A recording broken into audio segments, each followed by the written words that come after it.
Beta என்றால் என்ன? நீங்க எந்த கோர்ஸ் படிச்சிருந்தாலும் அதுல ஃபினான்ஷியல் மேனேஜ்மெண்ட் அப்படின்னு சப்ஜெக்ட் இருந்துச்சுன்னா கண்டிப்பா பீட்டா அப்படின்றது நீங்க கேள்விப்பட்டிருப்பீங்க. பட் அப்படின்னா என்ன அப்படின்னு கேட்டா முக்காவாசி பேர் என்ன சொல்வீங்கன்னா அது ஒரு நம்பர், அது கொஸ்டின்ல கொடுத்திருப்பாங்க அப்படிங்க. இல்லாட்டினா இன்னும் கொஞ்சம் பெட்டரா படிச்சீங்க அப்படின்னா வந்து well it is a measure of the systematic risk of the security அப்படிதான் விட்டுவீங்க. பட் பீட்டானா என்ன? it is a regression coefficient. regression coefficient என்ன அப்படின்னு கேட்டா வந்து correlation coefficient multiplied by standard deviation of the security divided by standard deviation of the market.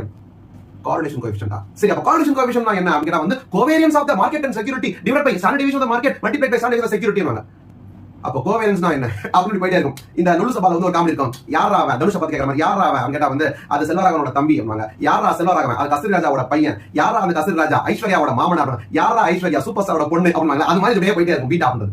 So இது எல்லாத்தையும் ஒரு 1 hour வீடியோல நான் போட்டுருக்கேன். இந்த வீடியோவோட இந்த ஷார்ட்ஸோட டிஸ்கிரிப்ஷன்லயே இருக்கும். உங்களுக்கு ஒரு ப்ளே பட்டனா இருக்கும். அந்த பட்டனை கிளிக் பண்ணீங்க அப்படின்னு சொன்னா அந்த 1 hour வீடியோ வரும். அதுல நீங்க இது எல்லாத்தையும் பத்தி தெரிஞ்சுக்கலாம். Please watch and comment. Thank you. Follow Cut the CA for more.